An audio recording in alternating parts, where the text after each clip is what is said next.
Robin Toskin, over to you. Thank you very much, Mike. It's been a disappointing weekend, but of course there are other good news that have come through over the weekend. Away from the public eye or the Kenyan fans, the volleyball team, the Malkia Strikers, were in Japan, where they played against Peru and actually came off top, winning that match 3-2 in that World Cup tournament in Japan. But of course, again, they also did beat Algeria. And inside our studios today, I have two sports analysts. One over on Stephen Mukangai, who is a Radio Maisha sports reporter, and of course Odinga Andenga, sports analyst, and also a former footballer. He's still an active footballer. Welcome, gentlemen, to our studios. Thank you. What did you make of, before we talk about Harambee Stars, what did you make of Malkia Strikers' performance in Japan? In my opinion, still not convincing. I mean, when you conquer Africa, you know, I think the biggest point that Kenyans are waiting is for this team to try and conquer the world. I think they're still not there yet. I mean, for the last maybe 3, 4, 5 years, that's what we've been waiting. So winning 2 games at the World Cup, Algeria was expected to win because they are part of Africans. We conquer Africans. And then Peru, that's just 1 game. To me, it's kind of like we just won 1 game. So I think it's upon them to try and do, they can do better. I'm not saying they're kind of lazy, but we still expect better from them. But Mukangai, you know, given that nobody really has taken time to invest in this team has gone on to win even read the final stages of the FIVB Grand Prix. Do you want to say that it's still a below par performance, or they have improved? No, I think it was a fair result. Looking at the previous 4 years they have been participating. Yes. Yeah, they have gone 3 years without a win. Beating Algeria, that's an achievement. Peru, another achievement. So I believe we just have to work on our performance and on our weakness. And I look at the players like Massimo Imo. Apart from winning 2 matches, he was one of the best best players in the world. So I think this is the time we have to look at the Kenyan national team, and look at the volleyball team. We had some arguments. They wanted to play all African games. They are forced to play World Cup in Tokyo, Japan. So I believe we just have to talk to them, and as we move forward, we'll have to even as we speak here in the studio, actually the junior team is in Congo Brazzaville playing in the All Africa Games, and we really wish them well. They've advanced. They are going to play in the next round. I think it's the quarterfinals.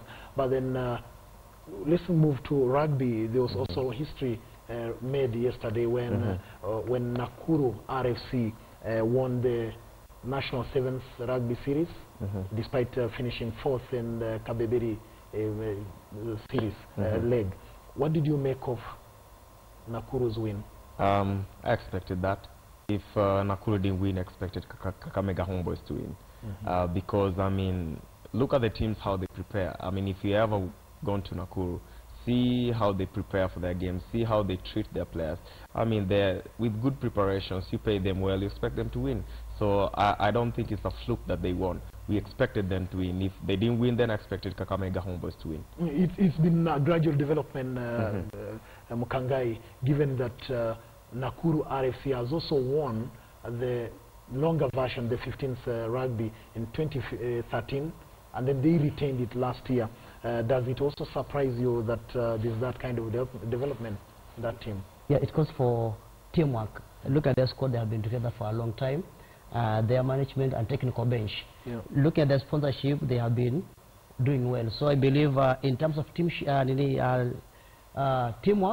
they have been good. In terms of experience, they have been good.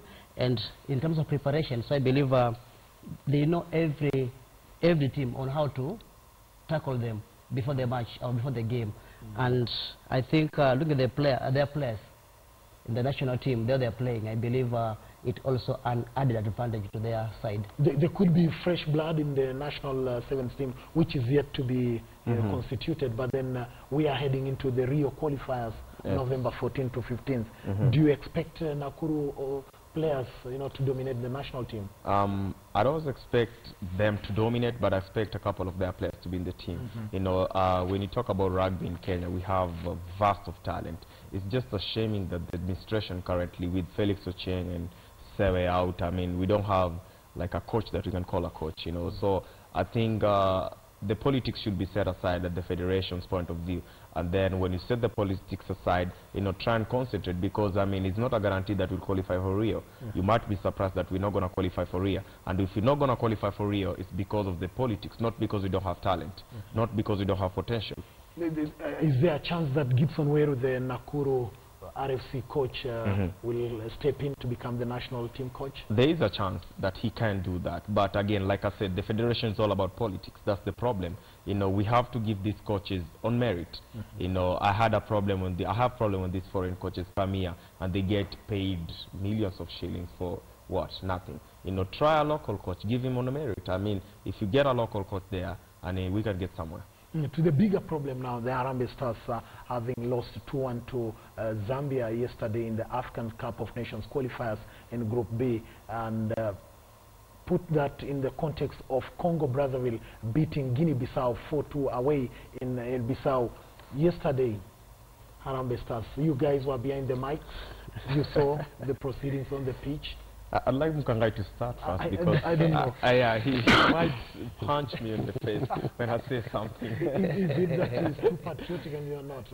People think I'm not patriotic, but let him start first. Let's hear from Mukangai. What did you make of that performance? Yeah, it is one of the best, I believe, from our national team, especially during the second half. They played very well, but luck was not on our side.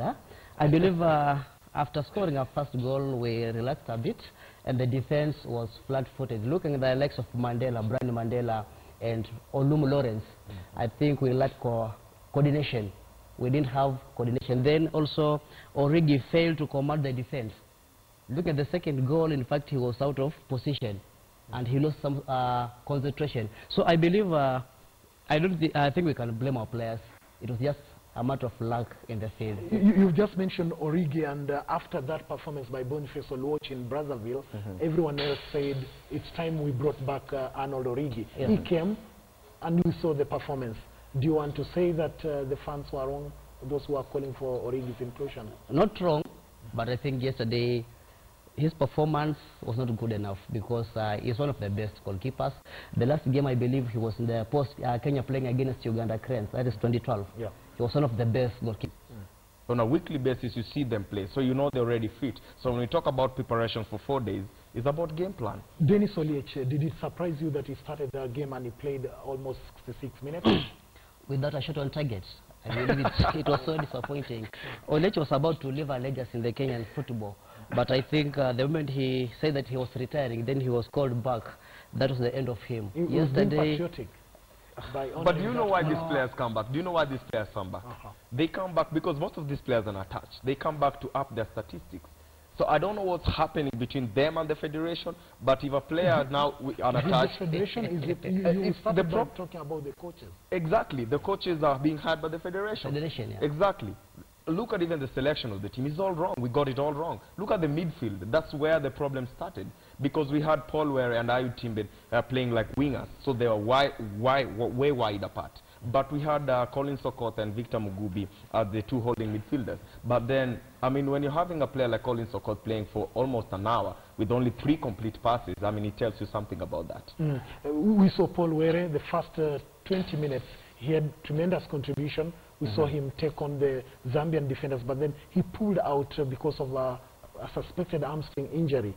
Did you think that his departure cost Harambee Stars maybe the attacking firepower? Maybe, but I think it went worse when Bob Williamson went for Noah Fuller, because we had Jesse Were, we had Alan Wanga, Bernard Mangoli, but looking at Noah Fuller, he made things to be worse than expected because it was just in the field. That substitution. I mean, that's what I'm trying to say. The selection of the team was all wrong. Even the substitution. For me, honestly, Paul Were, he's a good player. He's a good player, but I mean, we are calling upon his fitness. I mean, right now they say that he went somewhere in Greece.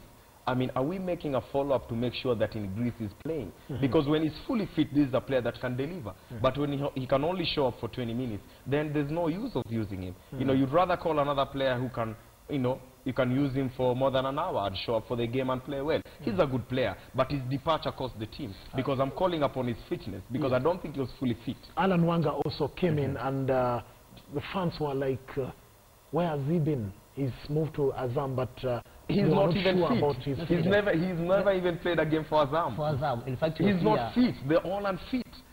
Yeah, so I believe Alan Wanga was not good enough to play. I think we could have tried Jesawere. Where is top scorer in Kenya? Yeah, even Makwata from Ulinzi. All these players that are, we see them weekly. Yeah, Enos Oche. Yeah. There's also a place we can now try and put in the Harambee Stars. But at some point, the coach, Bobby Williamson, must have got something right.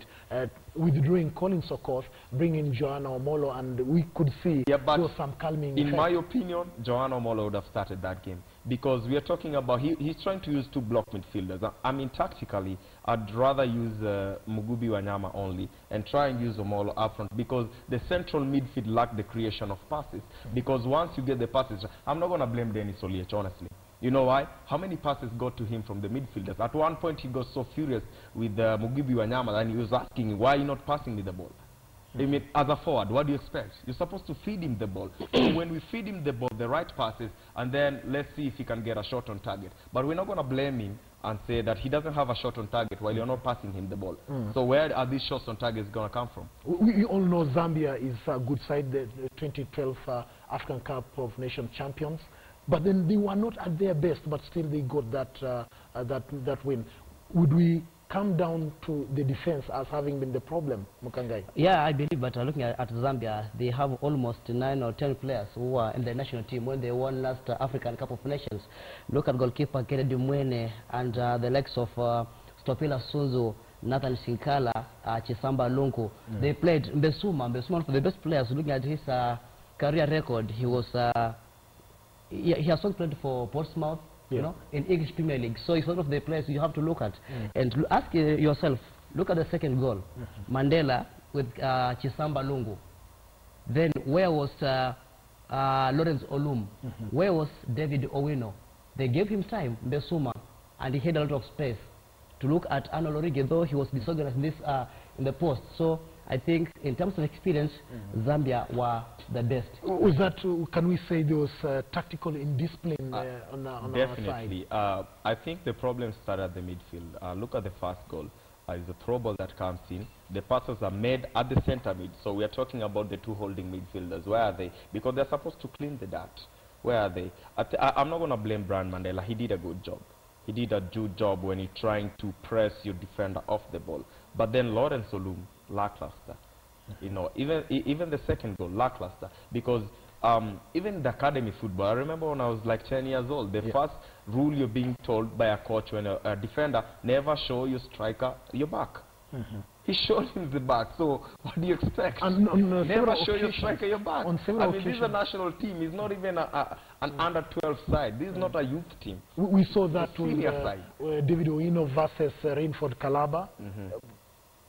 Time and again, he was always showing that back again. Exactly. Those are just what we call rookie mistakes. I mean, for such kind of players that we've seen them playing for the national team, it's not supposed to be happening. That's where we're calling for experience. How many times has David Calaba played for Kenya? So his experience didn't show up. So, and then it's a big question of, is it a lapse on concentration? Especially that he plays in the same country with these players, so he knows them. He would have told his defender, I know these players. You know, most of the players are playing in their league. So he knows their tactical weaknesses and strengths. The captain, as we wind up, Kangai, the captain, Victor Wanyama, do you think he gave his best? Was that good enough? Yeah, I think I can say he tried. Not 100%, but he was one of the best players yesterday. Look at his, during the second half, they were trying to play their counter-attack. That's Zambia, but I think it was with the defenders every time to give them protection. So I believe Victor Wanyama he tried his best yesterday. We'll have more time in the evening when we get to Zilizala Viwanjani with Hassan Juma, and I hope you'll find time I so wish that I we can... commented on that. Just in a second, because we don't have time. No, I don't believe in his captaincy. I think he was just given that captaincy because he plays for a big team. When you play for a big team, it doesn't necessarily mean you're a leader. A captain is a leader. You fight for your team. Okay. You're supposed to guide your players, you know, like Rigobert's song did for Indomitable Lions. Thank Not you. a fighter. Thank you very much. We'll continue with that discussion elsewhere. But that has been a sports chat. I'm taking you back to Mike. Mike, I believe that you've been following up Harambee Stars. Did you enjoy the Yes, loss? I watched the game a little bit and I enjoyed it. I was rather disappointed like most Kenyans, but from your analysis, evidently there's a lot of work that needs to be done. Thank you very much, Robin Toskin there with the sports chat. And yeah, your comments still welcome. Now, we're going to take a short break. When we come back, Sophia Wanuna is going to have a panel and we'll be looking at the big stories on The Way It Is. Remember, you are welcome to participate, and that on Twitter at Sophia Wanuna. Let your comments come through on some of the big stories, and that's coming up right here on Morning Express, so don't go away.